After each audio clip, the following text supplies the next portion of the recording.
Taurus Sun and Rising, welcome to your November 2024 Astro Update. It's Rena here. I was trying to figure, sometimes I say tarot reading or something like that because I do those too. So November is Scorpio season for a good portion of it, and Scorpio's your opposite sign. So when we look at the chart, that's going to fall in the seventh house. Of course, this is a general reading, so the logistics of that are going to vary from person to person. So just getting that out of the way. I have Taurus rising a late degree, and so a lot of those Scorpio transits are actually falling in my sixth house because I'm a late degree. And some of you, this is going to be the same. But in any case, when we think about the triggers to the seventh house, it's not like all ominous or anything, like it's going to be something bad. It can actually be something good. So for instance, if you're someone who, let's say you are married, or you're in a committed relationship with someone where you share a roof over your heads together, let's say that, you may have been in some kind of a pattern where one of you or both of you are working a lot and you haven't had much time together, and maybe this is the time when you're going to be more connected to one another. A lot of this is something that happens every year because of the Scorpio season, but because there is a full moon in your sign this month, as well as Uranus is, this Uranus has been transiting in the sign of Taurus for years now. That adds to all of this. Now, starting, by the way, the reason I say the full moon in Taurus, obviously during the time that the sun is in Scorpio, there's always going to be a full moon in Taurus, but sometimes it's in October and not November. So anyway, I'm just going to start talking about what's going on. On the first of the month, we have a new moon at 9 degrees of Scorpio in that seventh house. Again, some of you may have it in the sixth house, so it might be more of a health, like or like a daily routine type of vibe if some of you are having it in the sixth house, or maybe you're starting a new job. For those that have it in the seventh house, you may be turning a page in your relationship with someone. And it doesn't necessarily have to be a spouse. It could be maybe you're starting to take clients. Maybe you're like one-on-one relationships. Maybe you have a business partner. All of these things could be happening or about to happen, or something that you're trying to bring about. So on the second, Mercury goes into Sagittarius, and this is funny because for Taurus people, Sagittarius is the eighth house, and the eighth house is the house that is Scorpio's domain in astrology. So when Mercury goes into the eighth house, you may be communicating about money that doesn't belong specifically to you. There are many examples of how this could play out. And Mercury can be paperwork, so wills, and talking to family members about money that they have, or talking to your significant other about their money. Doing some kind of research about other people's money. Maybe you're looking into estate planning or whatever, those kinds of things. And it's also the house of metaphysics. And this also includes astrology. So whether you're just reading up on something that you're very interested in learning more about, maybe you're even embarking on some kind of course of studies, that could be going on for you. You might be thinking about some really deep stuff at this time too. On the 3rd, Mars goes into Leo. Leo is a fellow fire sign, obviously. And Leo for you is in the house that you rule, the 9th house. So, I mean, I'm sorry. I'm so sorry. I was thinking of Sagittarius, actually. So I was like, and then I was thinking, that doesn't make any sense. I mean, I'm talking about the 8th house, and now I'm talking about Leo in the 9th. Actually, for Taurus, because I was thinking of my sun being in Sag, this is your 4th house of home and family. Now, pay very close attention because this starts a whole situation where Mars is going to remain in this sign as well as a sign before it, which is Cancer, for months to come.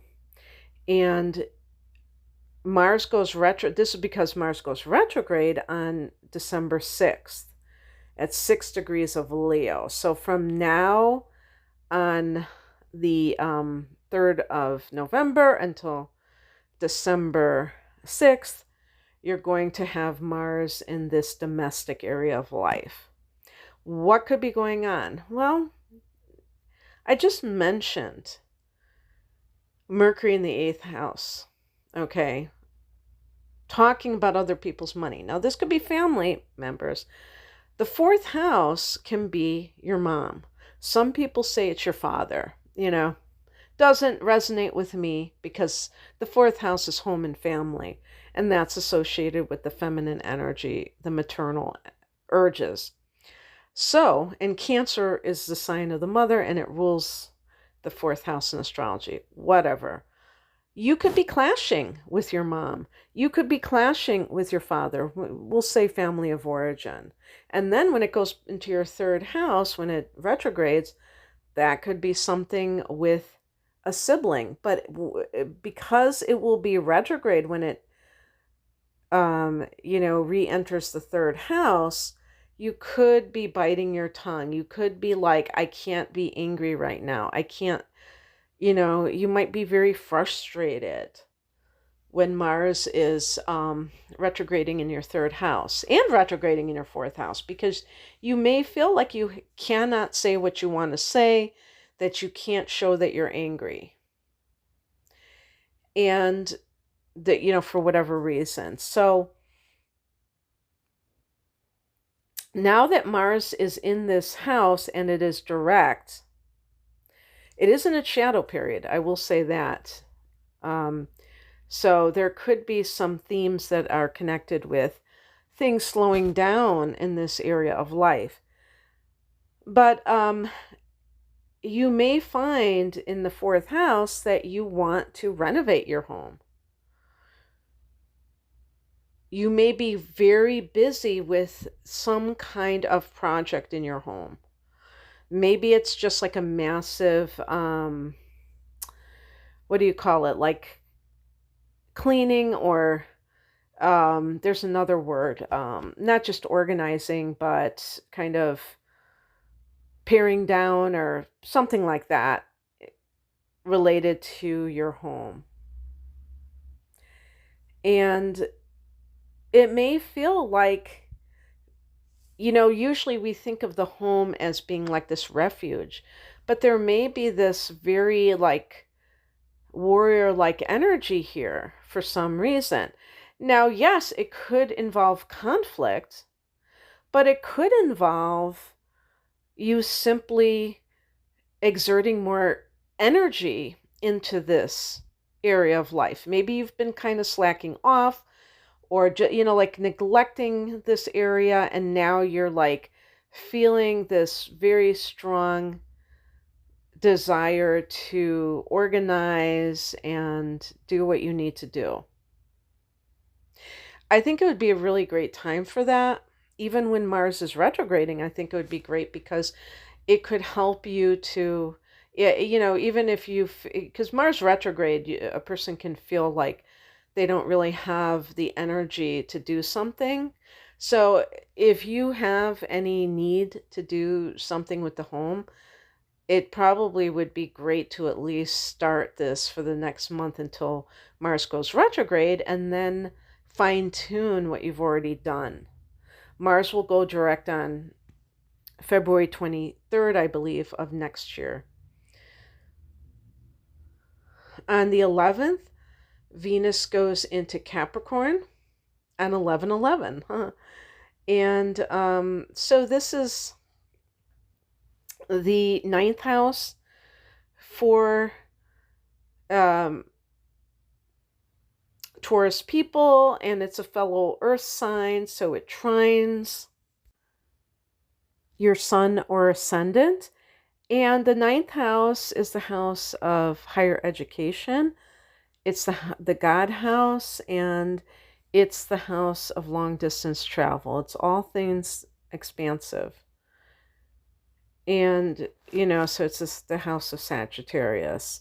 So Venus here can mean that you are, if you're single, you may fall in love with or at least develop some sort of affection for somebody of a different ethnicity, maybe a foreigner, nationality, or even race. This can be, finding pleasure in some sort of studying of languages or anything. Like if you have Venus can be money, so you may manifest the money to go on a long distance trip, because it wouldn't be something local, it would be something far away.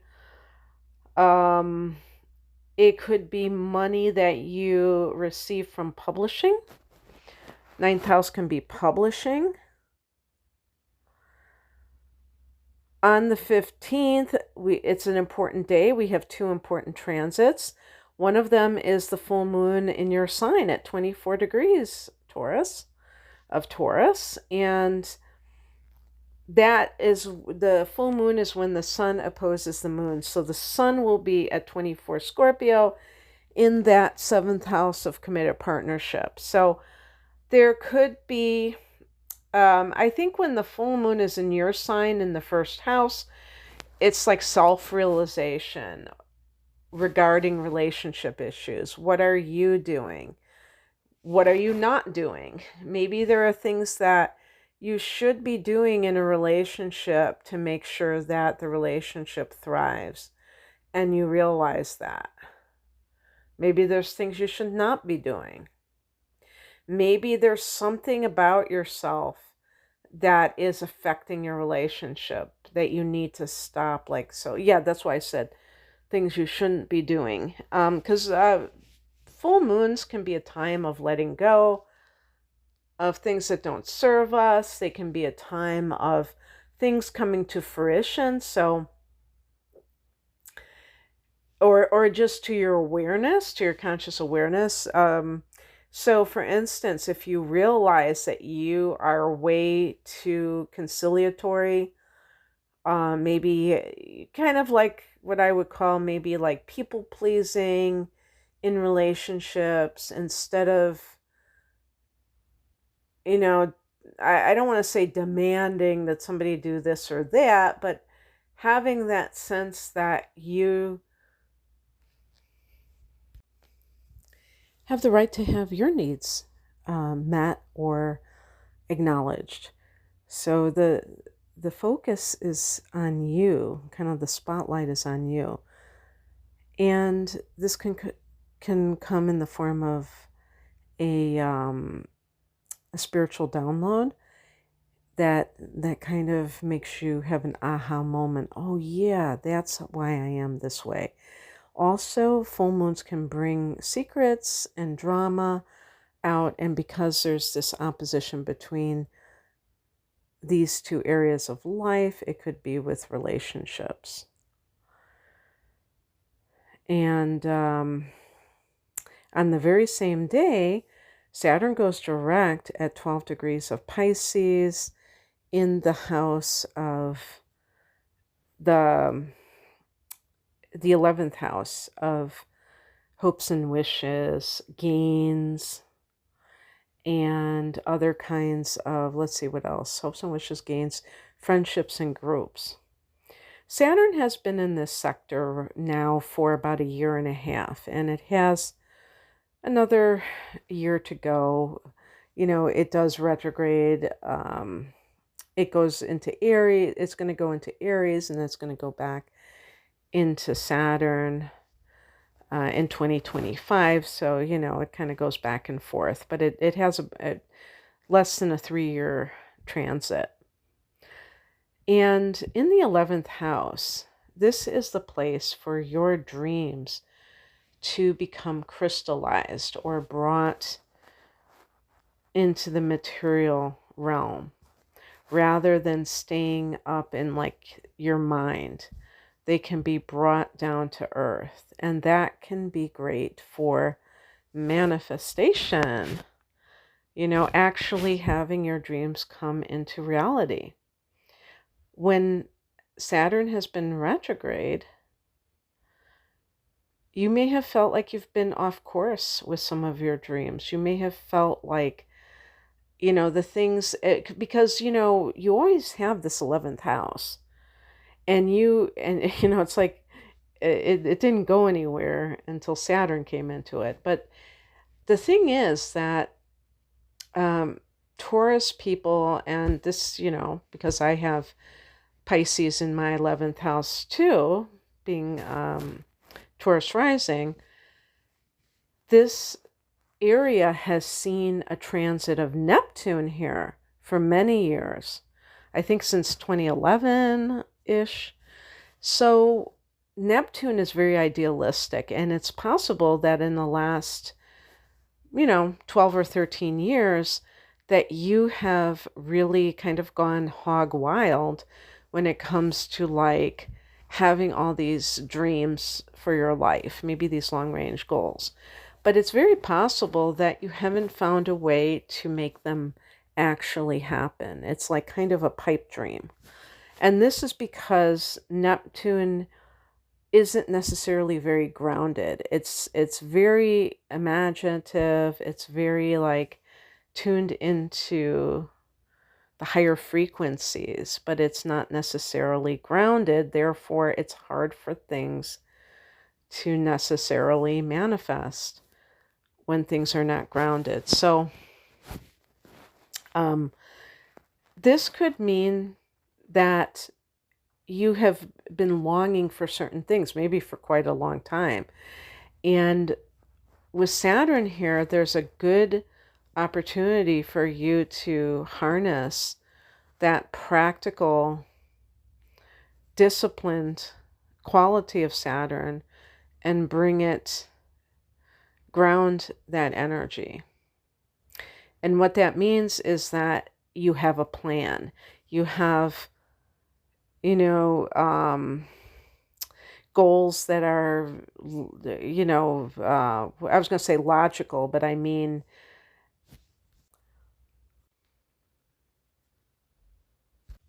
realistic. So it's not pie in the sky. It's something that you can actually work towards. Okay, so on the 19th, Pluto goes back into Aquarius for 20 years. This is a big turning point for humanity. And you can see it in the collective, that it's going to be a time of populism, really kind of, you know, power to the people. In the chart of Taurians, it's going to travel through the 10th house of career. So Pluto in the 10th house, and again, you know, some of you are going to actually still have it in the 9th house. If you have it in the 9th house, this is going to be empowerment through your spiritual beliefs. But it's really it's like your personal alchemy if you decide to combine it with an organized religion or organized philosophical structure, that you transform your life. And this can be something, so then when you do have it go into your 10th house, you have your priorities straight. Because Pluto in the 10th can give an obsession for power and success. 10th house can be like your place in the world. When Pluto first enters the 10th, there might be some kind of crisis that's coming from temptation. Maybe you get an offer that's hard to refuse, but it's not really in alignment with your highest, current sense of values or sense of self.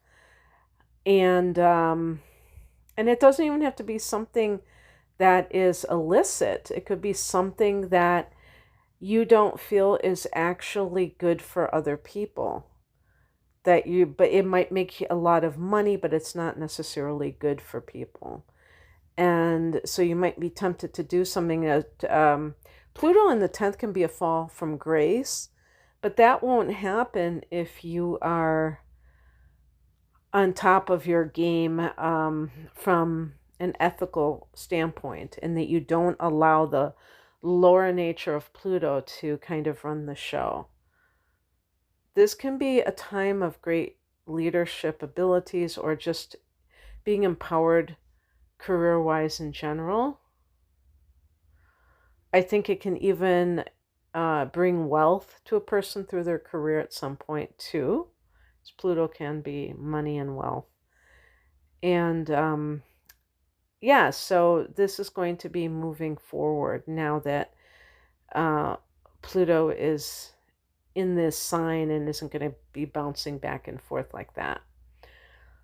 On the 21st, the sun goes into Sagittarius, into that 8th house, and you start to get really deep, Taurus. You start to think about those deep things in life, and this is during the holiday season because this is going to continue for the next month.